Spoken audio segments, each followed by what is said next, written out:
Yeah.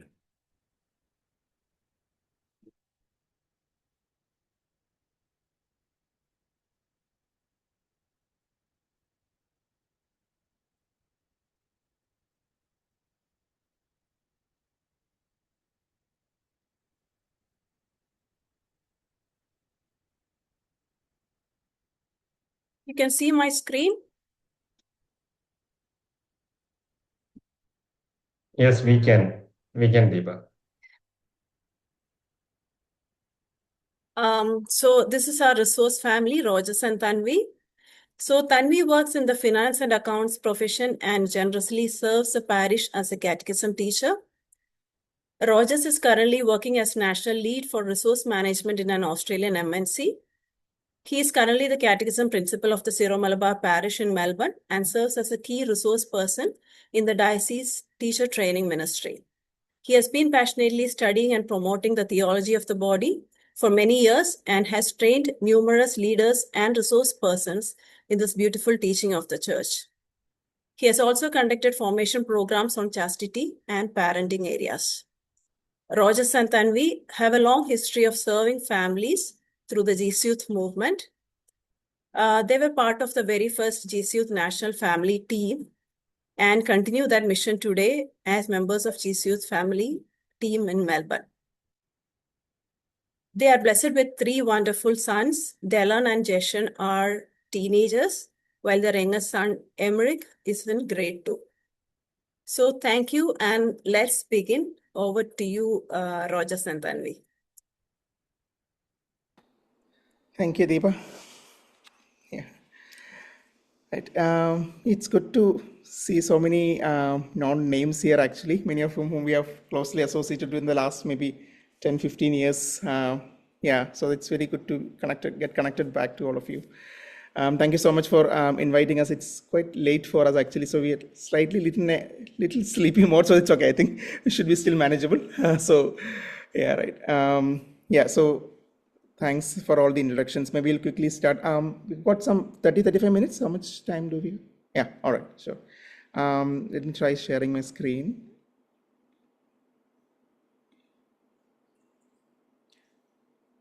Is it visible? Should I increase the size? It's visible. Okay, it's visible. Okay. All right. So first of all, before we start, just wanted to give a caveat. So we are not perfect parents. So we are also struggling parents. So whatever things that we are sharing are all our experiences or our own personal experiences, our own struggles, but also from what we have heard from the people, learn from them. So all those things are mixed up in this 30 minutes actually. So don't see us as somebody who was coming with that perfect parenting experience and coming to share something. So we are not that kind of people. So first of all, don't expect that from us. So that's a caveat we want to start with actually. All right, so maybe we'll start with a small quiz. Actually, maybe I would say, yeah. You can just type in your answers in the chat window if you have got chat window open in front of you. A or B, what answer do you go for?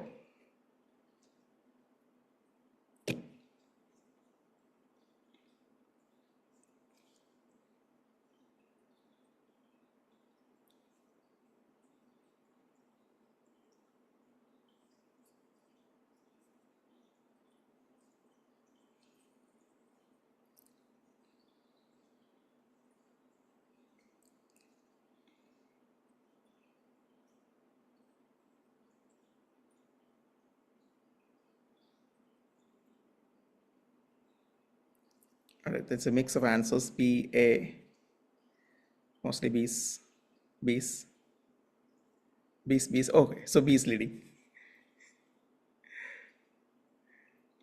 All right, so that's, I think, mostly we go for B at this point of time. So your teen loves you, but you have no idea what they are up to, which is a very common thing that we are also facing every day. So that thing, that's a very genuine answer, actually. That, yeah, that's what happens with most of us, actually. Maybe just we'll go ahead. Maybe one more question.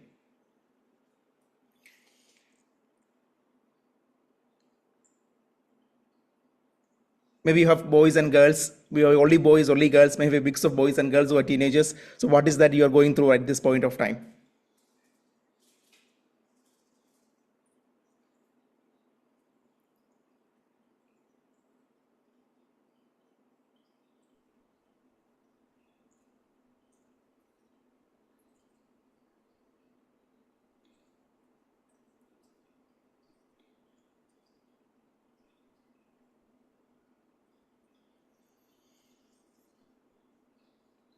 Maybe both the phrases are not proper. Maybe I'm a parent of a teenage girl, but then the second part, I'm not sure. Okay, so okay, all right.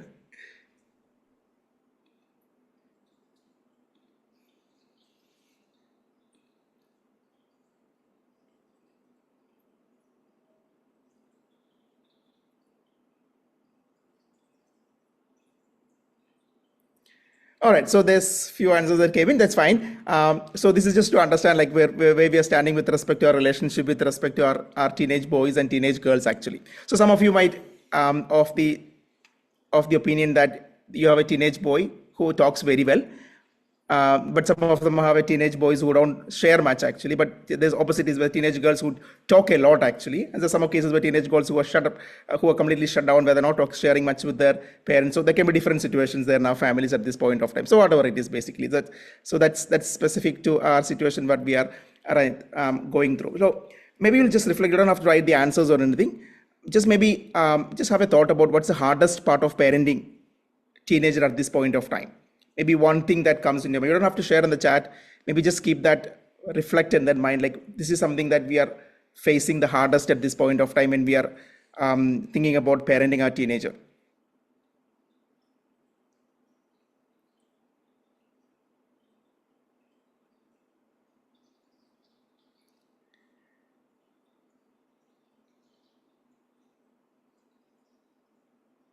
All right. So for us, I think at this point of time, the biggest struggle is communicating with them. That is our biggest struggle that we always face, basically, to communicate in the language that they understand. That is some of the struggle. One of the major struggles, I would say, that we always face as a parent of a teenager. Maybe your struggles are a little different, but yeah. So all of you have got different struggles that you're facing with actually. Yeah. So having said that in mind, maybe we'll work together. So the struggles that we are facing, definitely. So we know that we are all given children by God actually. Our children as a gift from God.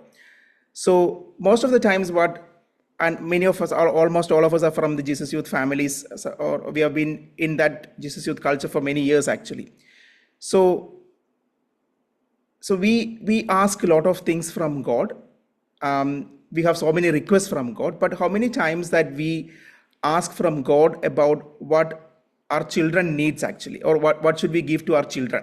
So many times our prayer request, like that's how our prayer style has been actually. So as our children moved in the teenage ages, we found that they were going through a lot of changes in their emotions, in the way in which they communicate, the way in which they relate to us. So some of the things were beyond our understanding actually. So we didn't know how to manage those situations actually. So we were really struggling because there wasn't anybody to ask suggestions or opinion about how to handle those situations actually. So that is the time when we went back to the basics of Jesus Youth Movement, which is basically one of the pillars is basically the personal prayer. So our personal prayer time till that time was mostly on the things that are happening in our life, sharing our things with the God, etc. But we changed that style of personal prayer to a little different actually. So we started asking God about each of our children actually. It's like, what do you want, or how do you want us to relate to our children?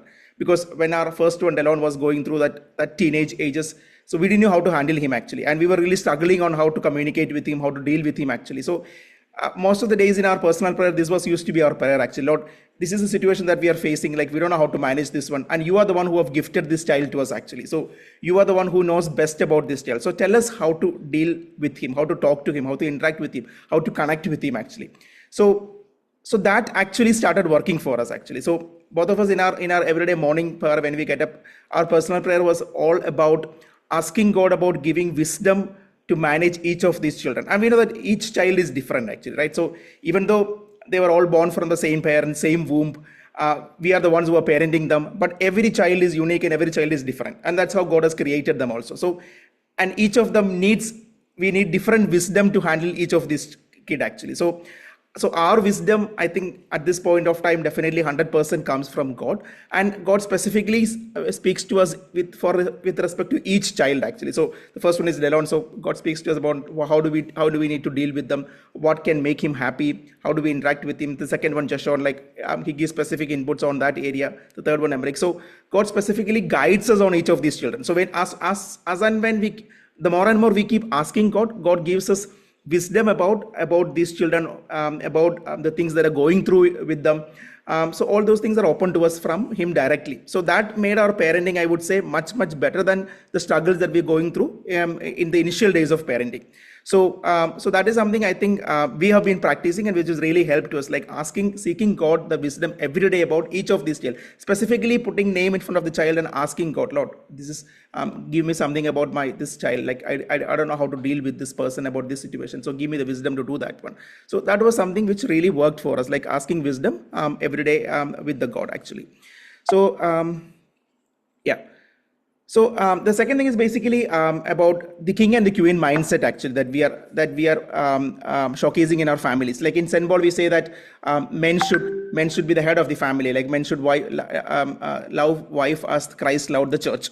So what our teenagers see, I think what they see is basically how fathers are loving the mothers, and how mothers are submitting to their husbands, to the husbands actually. So I think that is a very important aspect that we try to reflect and practice in our films, like to treat my wife Tanvi as a queen in the family, and to tell the children also like she is the queen in the family actually, right?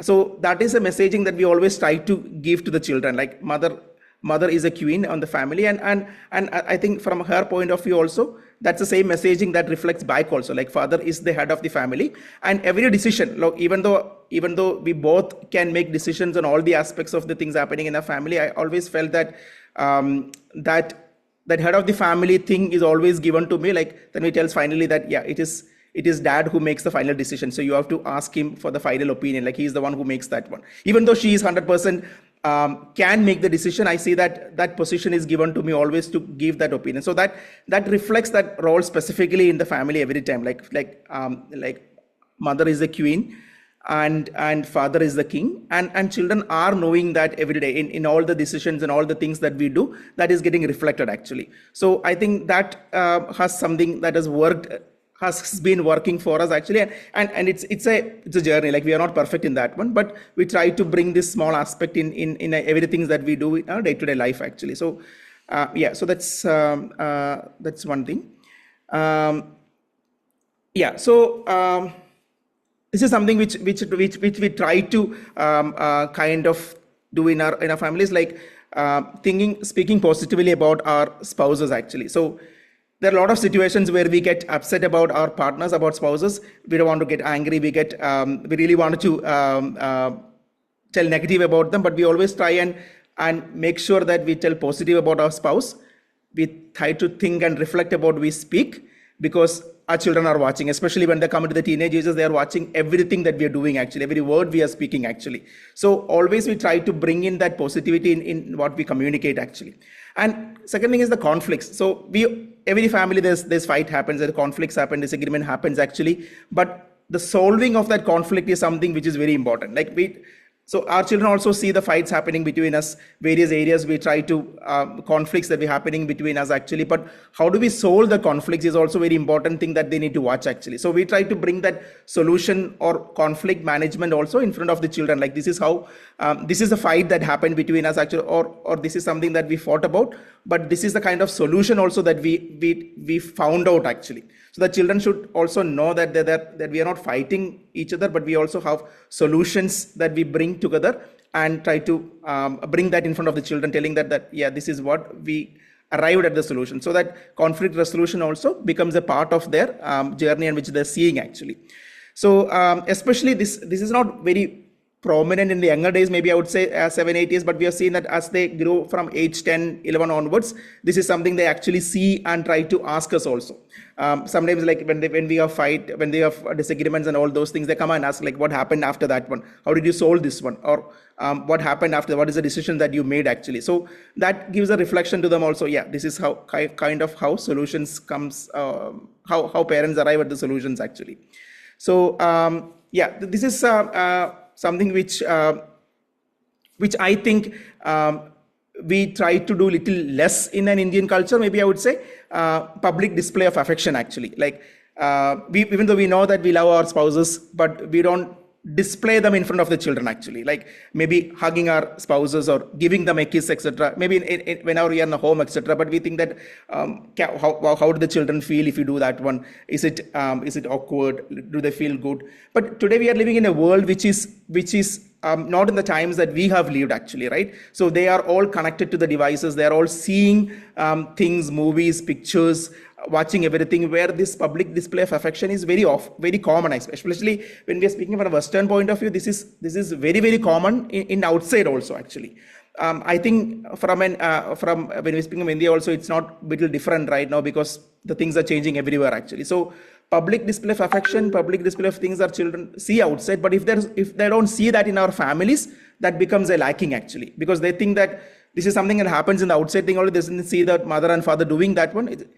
So maybe a hug that dad is giving to the mom, a kiss that mom is giving to the dad. Let them see that and understand that this is actually a purity of love, the pure form of love that they can see in their house itself. Actually, they don't have to go to internet or pornography or some other things to watch that one, but they can actually see that pure form of love in their houses itself actually. So that is something which we try to practice in our house. Model healthy love in the children, like the children are watching, so they are learning that purity of love from our own families itself. Love languages, I think most of you are familiar with the love languages. So every child in a family will have kind of a different love language, that's for sure. Maybe, yeah, so we have 3 children, so yeah. All the 3 boys are different. You guys already know about all the, I know this is more common in our Jesus youth culture. Means our boys all 3 have different love languages, and the first one having service, so we try to serve him once in a day, means by fulfilling some his needs or helping him to teach or just cleaning his desk. He was so happy after doing some small things also, he will become so happy. Then the second one, he is specifically very happy with some gift, surprise gift or something surprising. So he loved dress, shoes, and the gifts. So during some special occasions or birthdays, we try to make him happy by giving some gift or going for shopping. I try to take each one of them for shopping, and each week each one of them will get a chance to pick something which they like.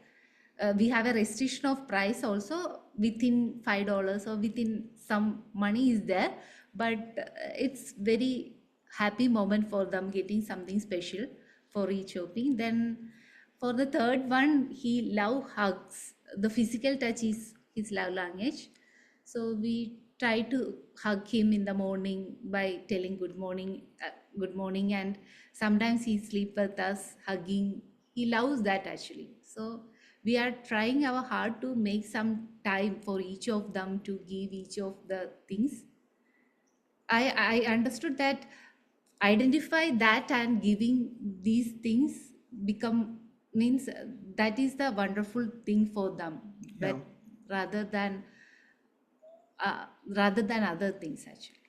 Yeah, that's something that we have experienced actually. Like a general love doesn't work for these children, especially teenagers. When they come, their love languages become predominantly visible actually. So if you don't love them in the way that they want us to love, it becomes very generic, and they don't feel connected actually. Especially the first one, alone acts of service. Like as soon as he moved to the teenager, like he was completely kind of disconnected with us actually. Like we didn't know how to communicate with him, but we understood that when we started dealing with him in his love language of act of service actually, like when I do the lawn moving, I involve him in that one. Maybe I want to wash the car, I ask his help, or when he needs help in the studies, I go and sit with him and help him out. So he feels so happy, so energized, and so connected actually, and he started speaking up, opening up actually. But all of the things doesn't make much sense to him actually. So if I go and giving a hug, he doesn't make any sense to him at all actually. He doesn't even like that actually. But doing an act of service, that makes him so energetic, especially with the second one, gifts actually. As Tanvi was telling, gift, even if it's a small one, like maybe giving a 50-cent chocolate,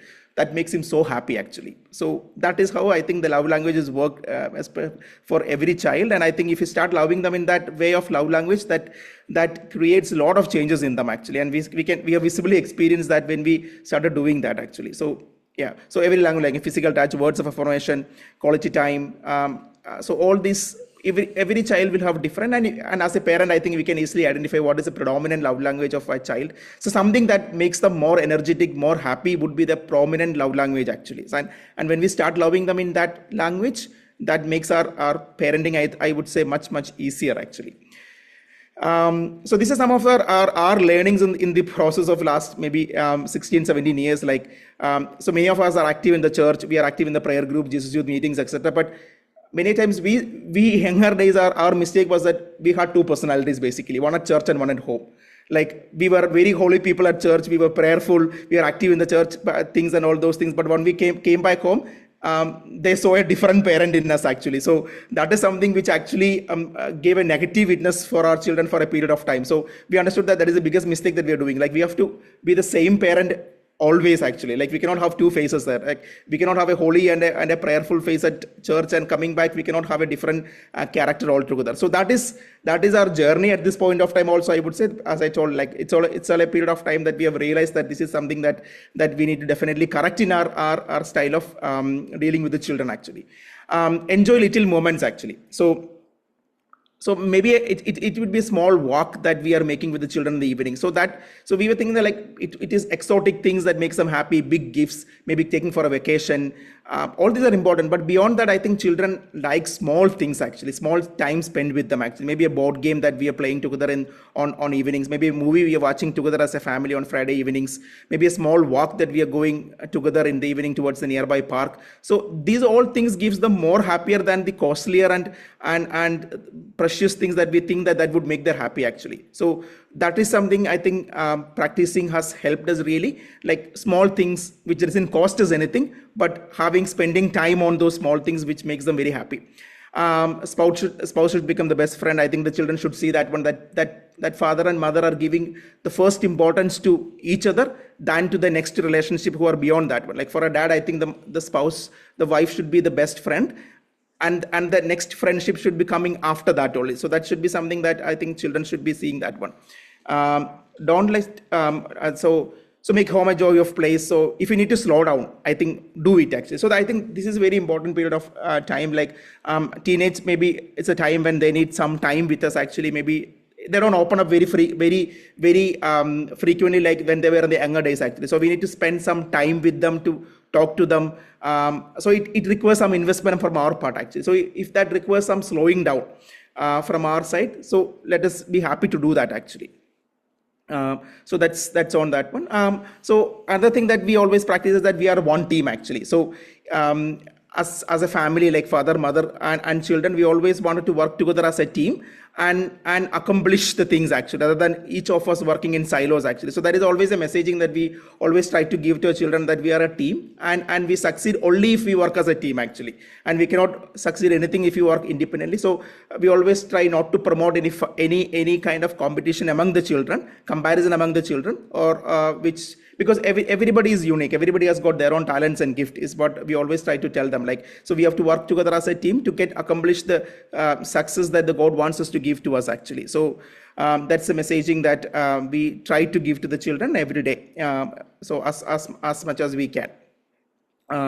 So the teenage brain actually, so maybe coming to that part of this one. So this is something that we have learned in our experience in the last maybe 4 or 5 years, like the emotional changes that we could find in the teenagers. So initial days, like, we couldn't understand how are they react to these emotions, and becoming so emotional at this point of time, like how do we react to them. So we learned that, so we understood that this is not the kind of thing that is happening naturally to them, because the brain is not developed properly as it should be, because the part of the prefrontal cortex of the brain, as you see in the teenager, it is in a developing stage actually when we are in the teenage ages. So around the age of 19, 20 or 20, 23 is the when this part of the brain gets fully developed. So till that point of time, everything is being managed by emotions actually. So that is a part of the thing that drives them. So all these emotional changes, especially in the second one, we have seen this very rapidly, because when he went in the teenage age, suddenly he gets angry, suddenly he becomes sad, and we felt that he was kind of acting these things. We feel like laughing at him, but so somehow we have to keep that laughing controlled, because he felt very hurt because when we laugh at him, when we see his emotional changes actually. So because we understood like this is a time he is going through that emotional changes, we have to accept that one, and the decisions that they make at this point of time, it may not be something which is right at this point of time, because all these decisions are all these governed by emotions actually. So we have to give time to that thing. We have to understand them at this point of time, what they're going through, and then travel along with them actually. So that was our learning process during this last 4 or 5 years, even though they are in the teenage ages, they might think that they're independent, but they always need that support from us actually, and that's a journey which they are going through at this point of time also. So you'll skip this one. Yeah. So boys and girls, I think they are unique, they are different, but they bring their own strength and weakness also. Some of you, if you look at girls, we see that the aesthetic sense that we see in the girls is much I would say this is not a generalizing, but majority of these differences we can see in most of the boys and girls actually. But in some cases they are kind of, we see some of them more in boys, some of them less in girls also. So they can be different also. But generally these are some of the things that we see actually. Aesthetic sense is a little more better in girls. They are more eye for detail. Fine motor skills are much better in the girls. Vocabulary and language skills we see that higher in the girls side. Nurturing and homemaking we see that is higher in the girls side. But boys, if you see, they are most of reasoning kind of character. They are more masculine, like you say, their physical strength, physical activities is something which they are mostly interested in, that makes them more energetic, more logical thinking. They are basically driving in nature, that they want to lead the things, they want to drive the things.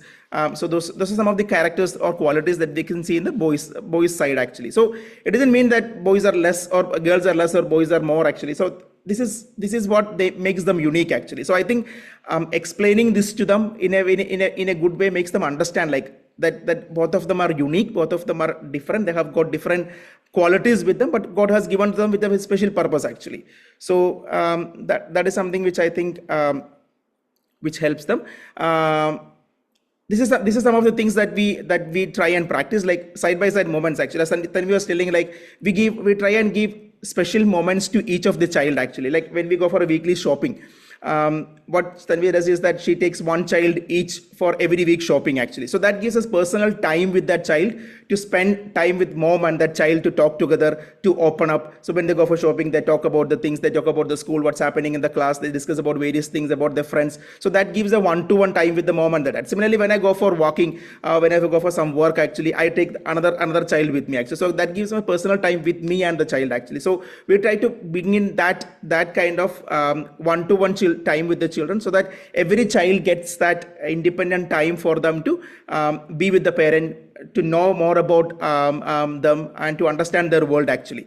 Second thing is that entering their world, like so our children, first one is interested in soccer actually. So I am from a background where sports is like something which is beyond my ability to understand actually. So I have not played much sports in my lifetime. So children being passionate about playing soccer and all those things, I understood that I cannot connect with them unless and until I start learning about that actually. I started relating to their world actually. So even though I knew nothing about many of those sports, I started learning about many of these things just to get connected with them.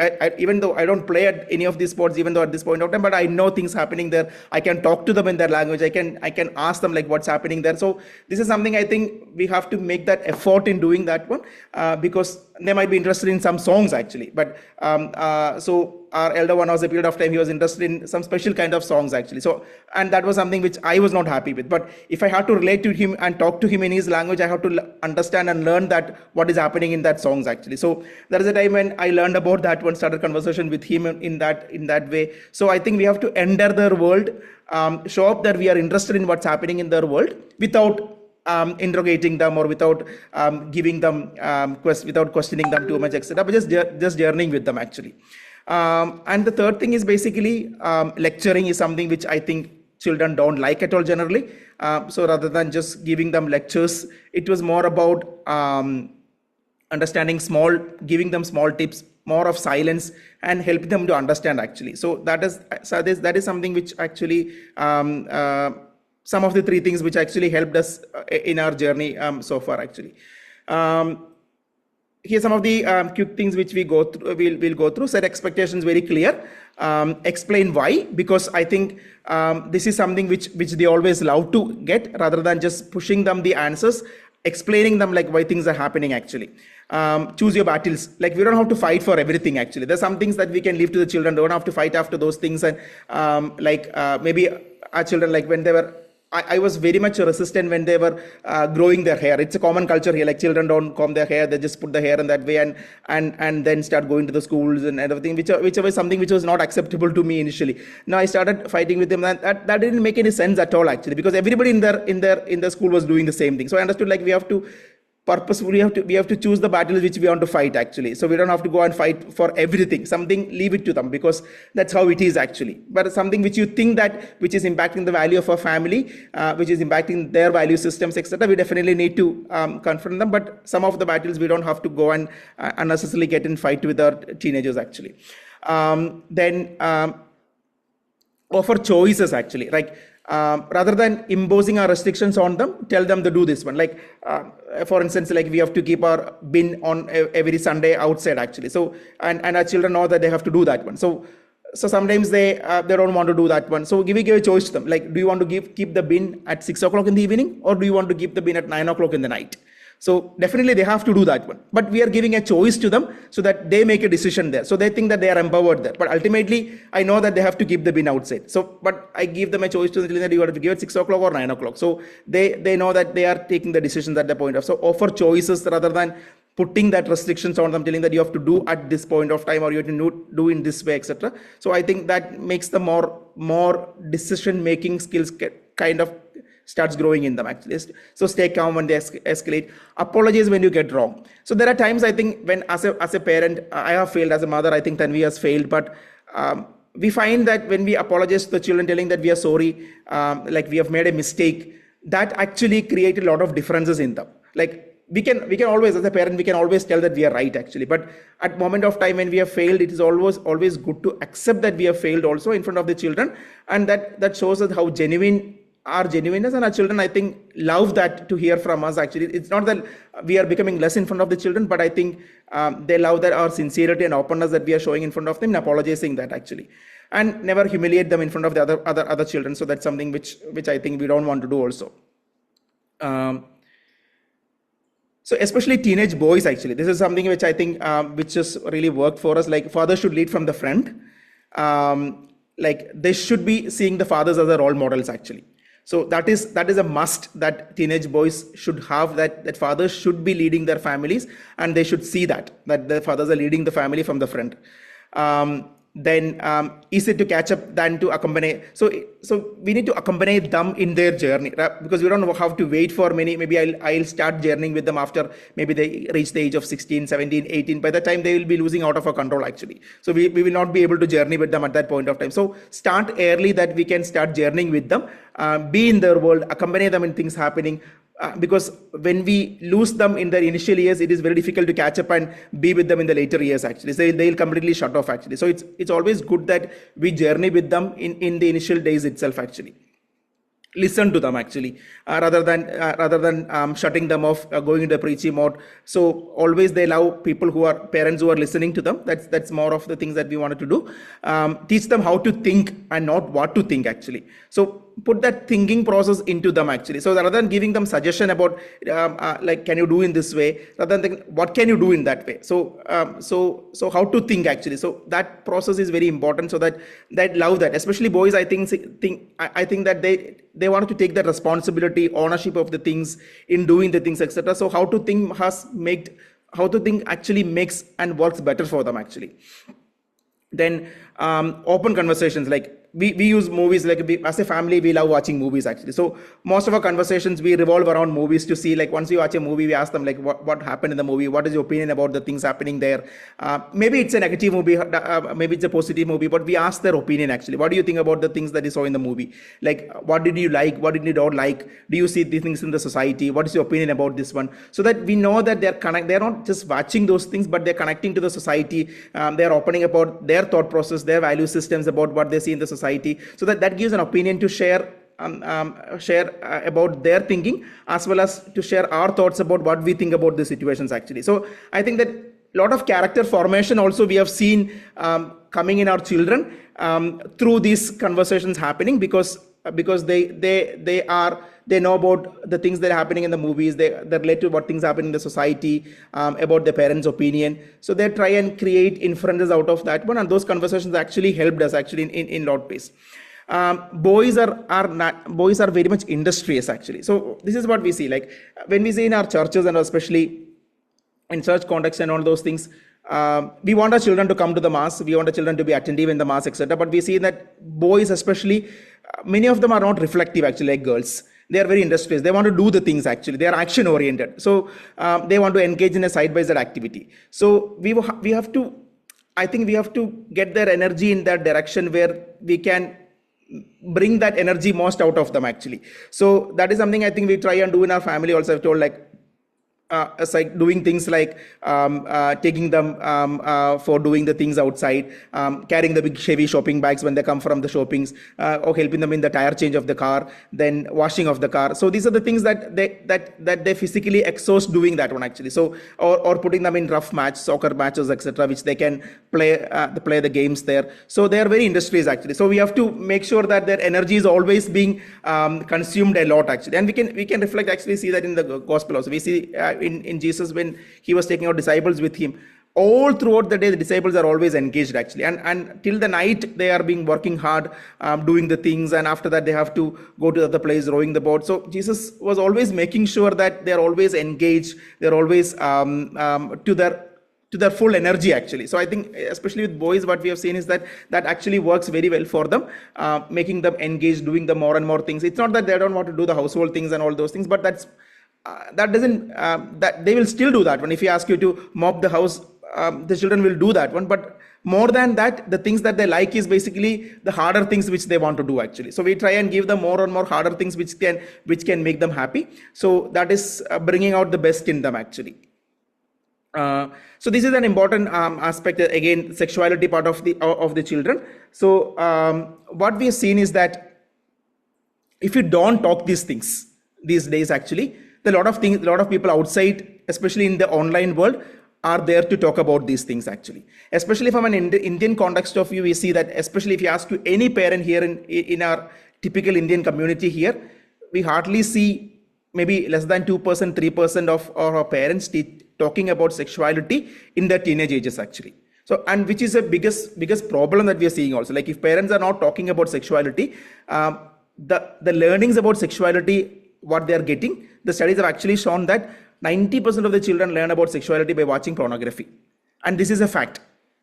And porn is like becoming a killer these days actually. Like especially in an Australian context of view, the studies have really shown that almost 85% of our teenagers in the age of 15 to 19 have watched porn in their life actually. And this is, we might think that this is typically only a boys' problem, but not the case actually.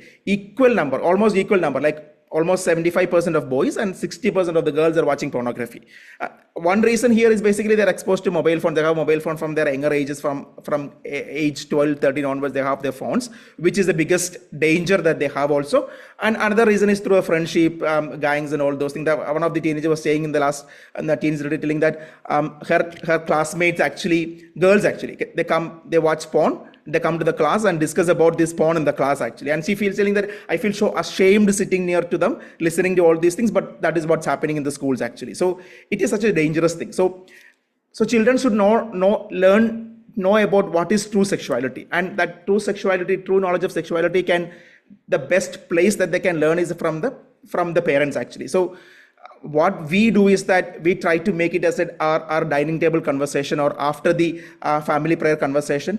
Many of the days that we bring these topics into the conversation actually. Initial days it was very struggle for us, like how do we talk about these things actually. But we understood that if we don't talk about these things, they are not going to learn this from right sources actually. So it's better that we parents start talking about these things. Maybe we are not comfortable about these things, but we have to ask grace of God to talk about these things actually, because definitely our children need to learn about this one. That the purpose of sexuality is not what the world tells them actually. The purpose of sexuality is different. Like there are three major, like it's about the union between the husband and the wife. It's about procreation. So all these things in an authentic way, they need to learn actually, especially when they move into the teenagers and all those things is the time when they get addicted to pornography. So we can always defend in a biblical way and telling that, oh, watching is a sin and this is not right. But they also look at logic, like what's happened on all these things. So we should have also a logical way of explaining like what happens when you watch porn, like how does it become an addiction? Like we should be educated about these things. As like this is what the studies show. Like when somebody watches pornography, what happens is that we have something called happy hormones that get generated in our body. Now these happy hormones normally comes into our body when we do some good things, like when your mother gives a hug, you get a happy hormone generated in your body, or when you eat a good food, you get a little dose of happy hormone, or when you achieve something in your life, you get a little dose of happy hormone. So these are some of the things that keeps us moving forward actually. So this dopamine gets generated in small doses that gives us happiness in our life actually. Now what happens when somebody watches porn? When somebody watches porn, what happens is that instead of this small dosage of dopamine that gets generated, there's a truckload of dopamine that gets generated and injected into your brain actually. Now, what happens with this truckload of dopamine? See, this dopamine keeps your happiness, raises your happiness suddenly. So when you watch porn, especially when you are starting to watch porn, it is a lighter dose of porn that you start watching actually. So that raises your happiness to a very peak level actually. Now, your happiness is at a peak level. Now, the smaller things in your life doesn't make you happy actually. Maybe when your parents wants to spend time with you, that doesn't make you happy. Or when your sister wants to play with you, that doesn't make you happy anymore. Or when your friends want to hang out with you, that doesn't make you happy anymore. Because your happiness is not in the small things, but your happiness needs to be something bigger. So that's what you again go and watch some more bigger porn actually. So that's how you keep on raising your happiness level, because the smaller things are no longer giving you happiness. So, and it becomes a cycle and it becomes an addiction basically. So once you get into this one, this dopamine cycle keeps on running, and that keeps on triggering more and more dopamine into your body, and you'll always have to keep that high. The same way with drug addiction works actually. The same algorithm works here in the dopamine in the case of pornography also. So this is what actually happens, and they get into an addiction. So once they get into addiction, it is very difficult for them to come out of that unless and until there is somebody they need help to get out of this one actually.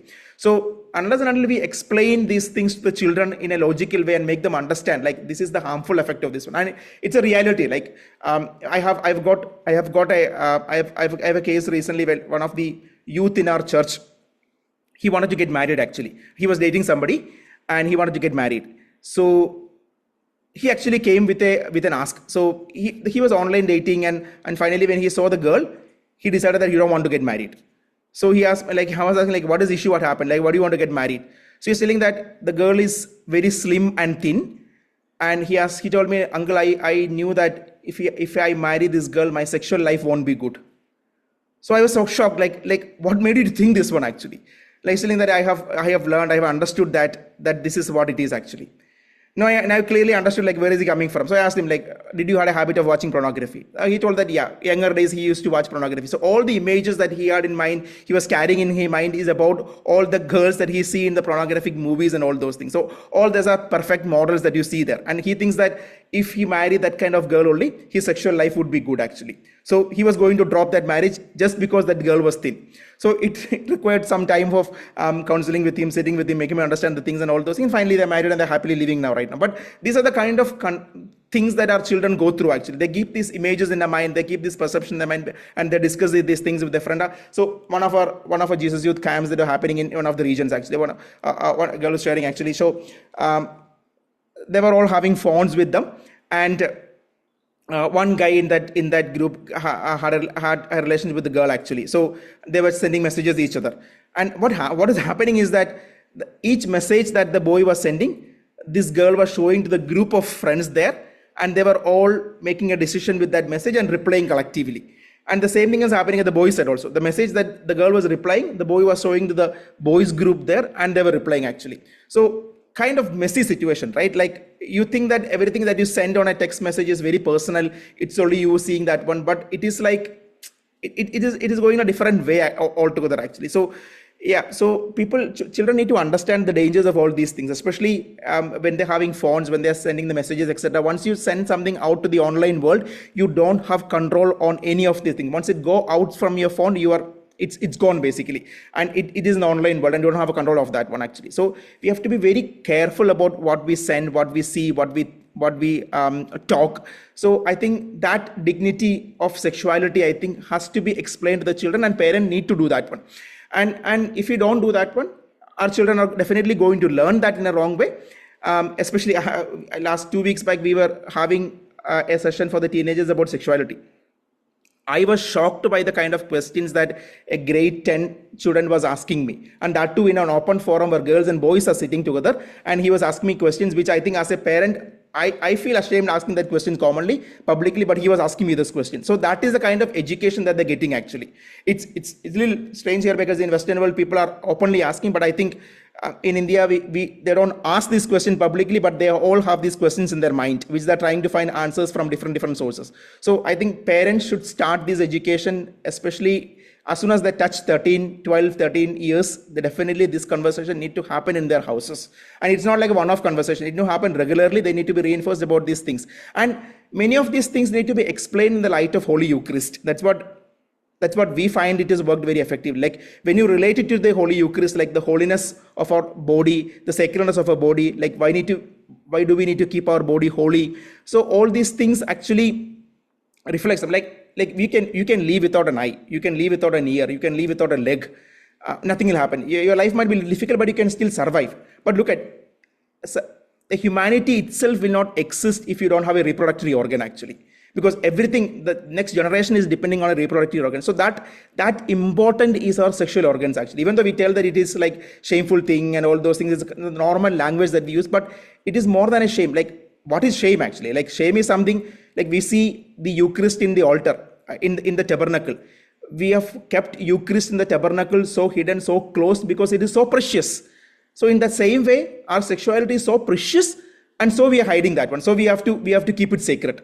So when we start explaining to the children in that way, that makes that explanation more beautiful, rather than telling that, oh, it is a bad thing, it is a shame, we don't want to talk about this. No, it is sacred, it is holy, and children should learn about that holiness actually, about the sacred. Like especially in the terms of when we are selecting the dresses for the children, especially girls, etc.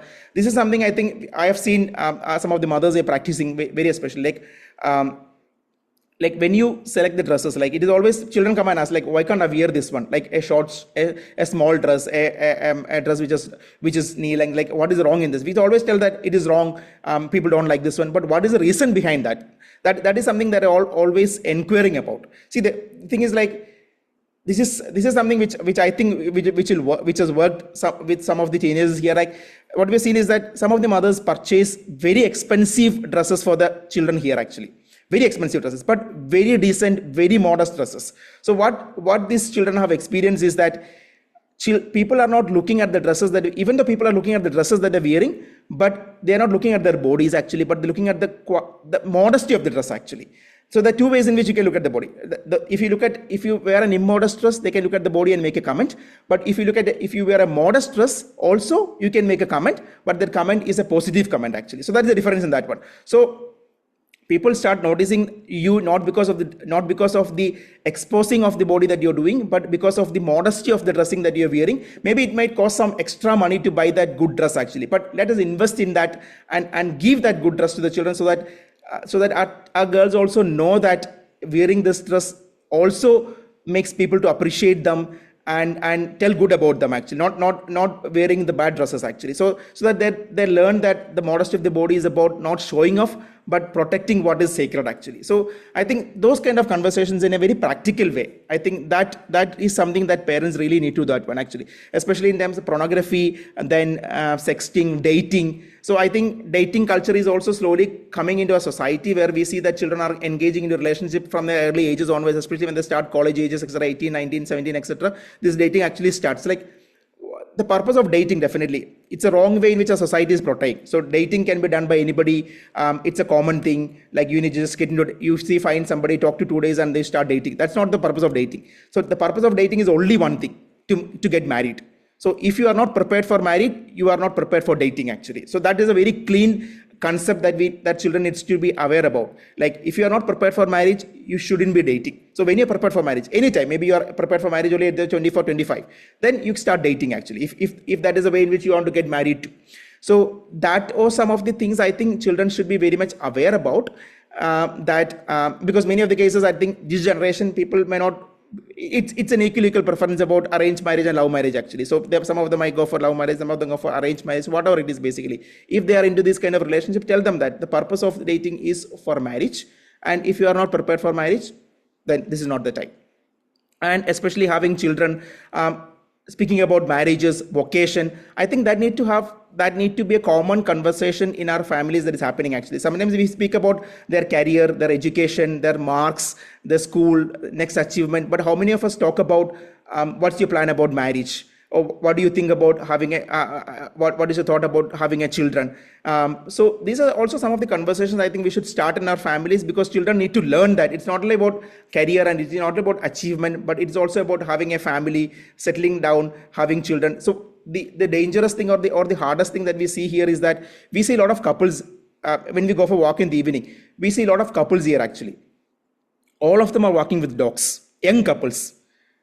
So all of them don't have children, but all of them have dogs. So people are getting married, but they don't want to have children. They don't want to have children. They want to get that delayed as much as they can possible, so that responsibility of taking care of a family, building a family, raising the children, they don't want to get into all these troubles. So they're comfortably managing their dog and they are happily living that one. So the average age that we see here for getting married, every 4 years, if you see in the census that are coming out in Australia, we see that every 4 years, the age of marriage is increasing by almost 2 years actually. Currently, it's like average age of boys getting married is 33 years and girls getting married is 31.5 years. That is the average age here people are getting married. And every 4 years, this is increasing, this is not decreasing. So the harm that is doing is that by the time they get married, they get settled, they are thinking about children, they will be almost close to around 40, 42 years actually. So look at the way in which the generation is going. So I think these conversations about marriage, family, the importance of all these things, unless until we do that in our families, it becomes very difficult for our children also to understand about these things actually. So coming back to the point of sexuality, like parents should take that genuine interest in talking to the children about sexuality, about their addictions, about sexuality. If at all they are going through any of these things like pornography, leading to other sins like masturbation and all those things, I think they need genuine help, and they should be and let us be ready to offer that help to the children to journey out of this one, especially bringing them closer to the sacraments. I think India, I think we have a great opportunity to get them more closer to the sacraments. Here we have children who have not been to confession for the last 6 years, 7 years, since the time they have received Holy Communion. That's a very common thing here actually. And parents are least bothered about these things. So that is a very sad thing that we see. Unless and until we get children closer to these sacraments, it is very difficult for them to get out of these sexual addictions, especially if they are addicted to any of these sexual things. So sacrament of reconciliation is a very, very effective tool for them to come out of these things. So more frequently we are taking them to the sacrament of reconciliation, the more it becomes effective. So as a family, we do this thing. Like every 2 weeks, we make sure that our family is going for confession every 2 weeks. And it's not only we are pushing our children for confession, we also make sure that as a parent, we also go for confession, so that children are seeing us doing that one. And our confessions are like a joyful experience for the children. Like we don't want to give a confession like, oh, we don't got a confession, it's a very fearful experience, so we don't want to do that. No. After every confession, we go for a celebration, because confession is a celebration. Like when we confess, it becomes a celebration in heaven. So we take them for a small treat. Maybe we give them a small donut, or we give them a small lolly, we give them a small ice cream, so that they celebrate that joy actually after every confession. So our younger one, year 7, grades, who is in 7 years old, he's not ready for confession, but he's also enjoy the confession time, because he knows that after confession, he will also get a lolly along with his brothers actually. So he'll always keep on asking that when am I going to do my first confession? When am I going to do my first confession? So he's always eager and prepared for that. So that confession becomes a joyful time in our family actually. So I think more frequent to the confession, more frequent to the sacrament, and we also go for daily mass. So daily mass is a part of it. It's been almost 12 years that we have not missed their daily mass actually as a family. And it's very tough here. I think getting a mass itself is very tough here on the weekdays. So, but God has blessed us amazingly because we have a mass here at 7 o'clock in the morning. It is very tough. Like it's very cold in the morning, like 1 degree, 2 degree. Getting up in the children with morning 6 o'clock and taking them for the mass at 7 o'clock. It is very tough. But we have made sure that this is something that is a pillar of our family. We cannot compromise on this part actually. So every day, whether it's rain or snow or whatever it is, we make sure that we are there for the mass. If we miss morning 7 o'clock mass, by most of the time, 90% of the days we don't miss that one. But at all, if we miss, we have an evening mass happening at evening 7 o'clock, so we take for them. So holy mass is a part of our day-to-day life, and our children knows that is something that our family won't compromise on that one. So that becomes a strength of our life actually. So I think getting children closer to the sacrament, especially sacrament of reconciliation, sacrament of Holy Eucharist, I think that has really helped us in our journey so far. And I think that is something I think we would always recommend our families also. So many of you are already doing that one, because I think all of us have Jesuit families, and Holy Mass is an indispensable part of our life. But more frequent to these sacraments, I think that is really going to help us in this journey. I think we are running short of time. Okay, I'll take maybe 2-3 more minutes and just conclude on this one. We spoke about a little bit of the boys and girls actually. So these are some of the important points. Like normally when we speak about girls, we always speak them and make them career oriented actually. But I think the conversations about being and nurturing a home, building a family, all those things are also equally important, especially when talking to the girls, because it's not only career that is important actually. The building a family is also equally important actually, and that aspect of conversation I think we definitely need to bring in our families actually. It's like a common thing. Like if you ask my wife, I think she would say like cooking is something like that she won't want to do that actually, because that's the least thing she wanted to do that one. But what I think we have realized, especially in our JY family journey, I think what we have realized, and what she always tells children, is that as a parent, we are anointed actually. Like our hands are anointed in the sacrament of marriage.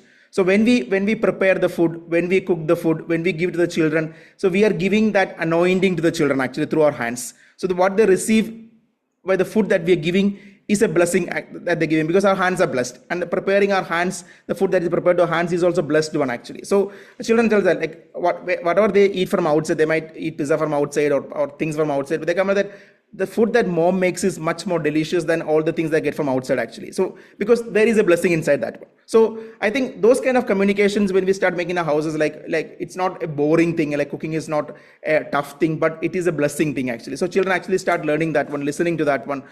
So I think those kind of things, like the feminine skills basically, like hospitality, caring, cooking, etc. These are some of the things which women are mostly skilled in, or girls should be mostly more skilled towards. Like we don't see any male daycare takers actually, or childcare people. It's mostly females, because those skills are with the feminine nature actually. So conversation about these things about in our families, I think that makes that femininity more visible to the girls actually.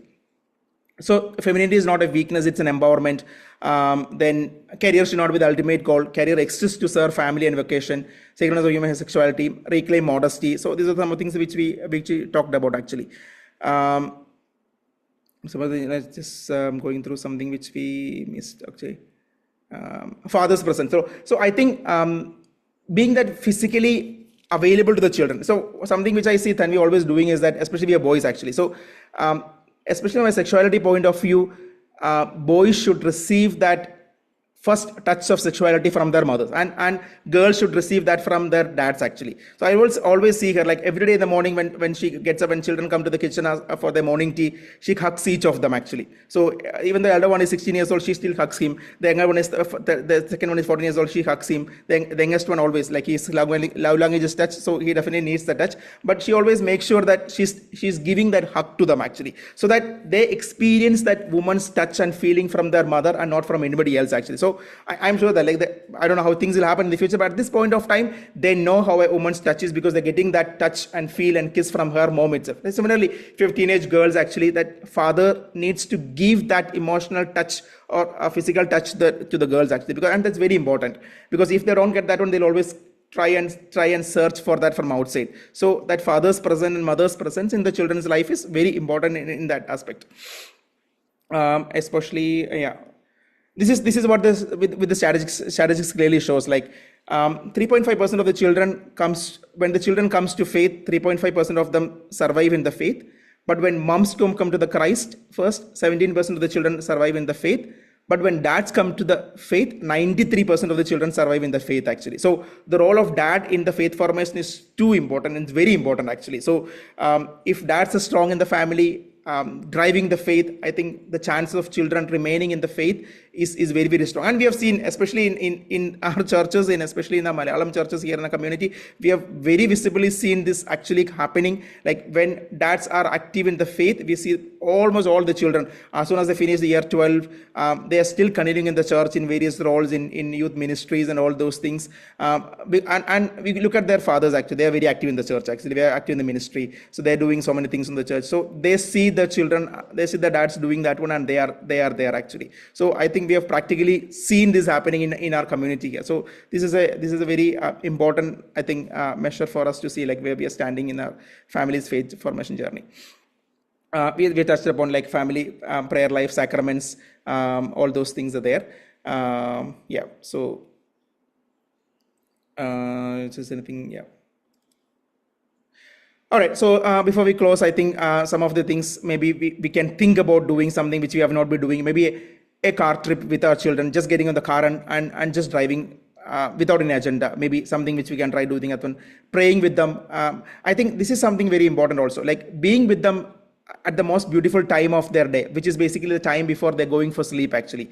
So what we have seen is that even though our children are not opening up during the day, but the moment just before they go into the sleep, when as a parent, when we go and sit with them and start talking to them, they start opening up actually. And that is a beautiful experience that we had actually in the last few years.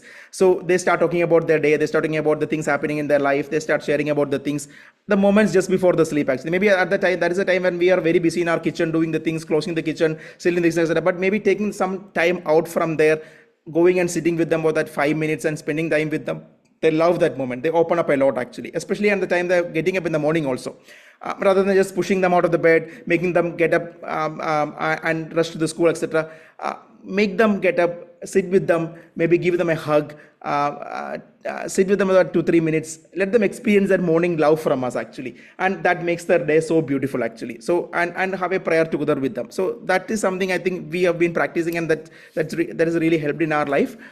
Saying sorry in the things, one quality that you genuinely admire. So maybe we don't tell to the children very often about their good qualities actually, but when we start practicing telling that, hey, you are good in this one, you are doing this one, your quality of this is very outstanding. When we start telling to them in that way, I think that makes a lot of difference in them, and bless them daily. So this is also something that we try and practice. Sometimes we miss, but most of the days we try and do them before they go into the school. We bless each of the children, because that's a power of anointing that God has given to our hands through the sacrament of matrimony, and we wanted to use that every day. So bless them before they go into the school, and give them the blessings so that they're protected actually. So they know that they are not alone. They have that protection always with them actually.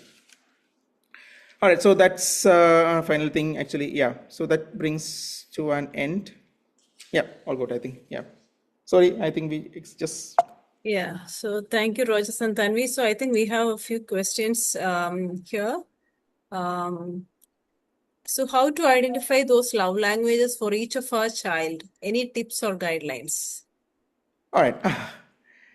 Most of the time, I think by the time they start their teenage ages, these love languages would be very visible in them. So what we have tried in our case is that we have tried various things to see like what makes them more energetic and exciting actually. So that's what Tanvi is saying. Like our second one, we identified that we were thinking that his love languages was physical touch actually, and he used to feel happy when we give physical touch, but when we started giving him gift, that is the time when we see that excitement in him actually. Even though it was a small gift actually, maybe a lolly which is given to him, that makes him more happy and more excited than anything else actually. So we understood that his primary love language is gift actually. But there are also websites, if you see like today, if you search for 5 love languages testing, we can see a questionnaire which is I think a lot of questionnaires that are available, which we can run with our partner and spouse and see like what is the best thing for our children, and it gives you a primary love language of our children actually. So I think that is something which we can look at. So just a Google search and it gives you enormous number of questionnaires that you can write out. Yeah.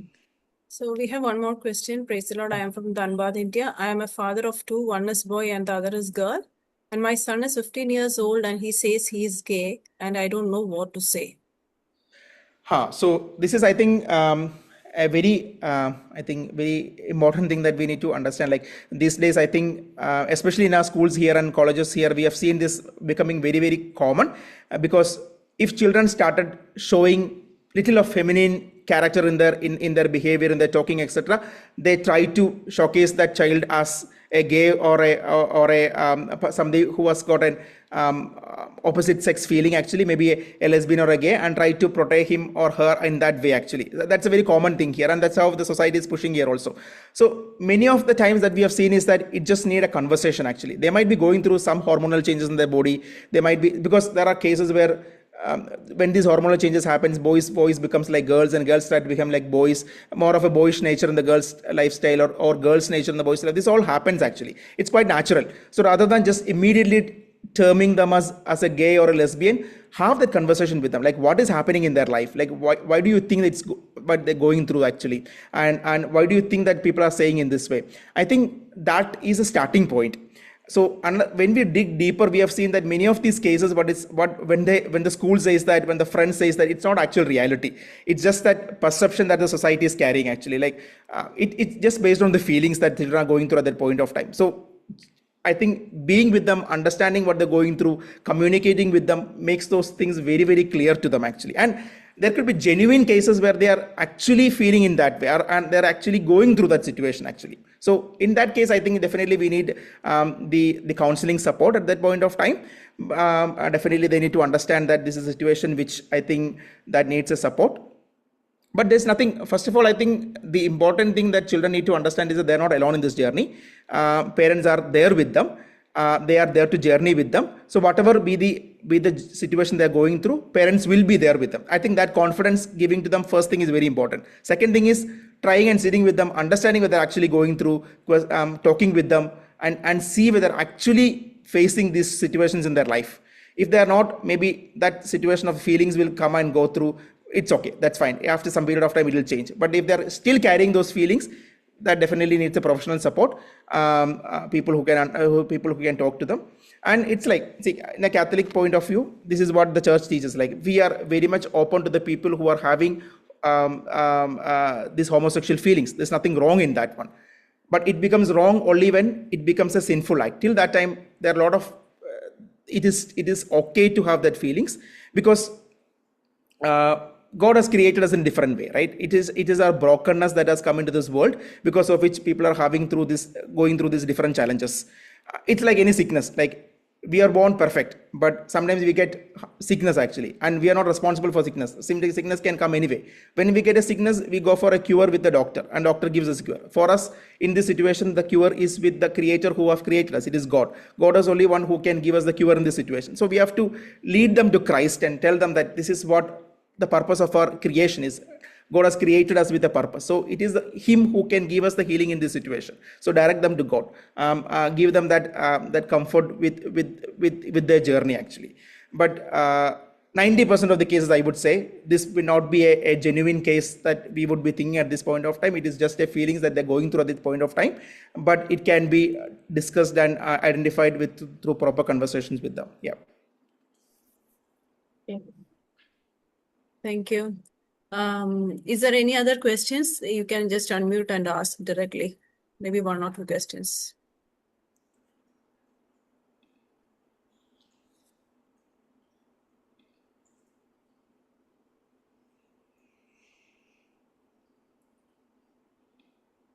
Any more questions?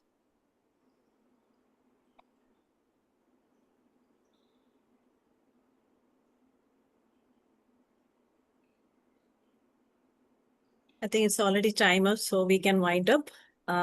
So on behalf of everyone present here and on behalf of my team here, Rojas and Tanvi, we thank you for your sharing your valuable insights, your knowledge. I think we had lots of takeaways through the session, and I could understand that you were rushing through lots of points, and the time was not really enough to carry this particular topic. So once again, I thank you on behalf of all of us, and may God bless you in all your ministry work and all your future endeavors. So thank you. Thank you, Rogers and Tanvi. Thank you so much. Yeah, thanks, Will. Thank you all for joining.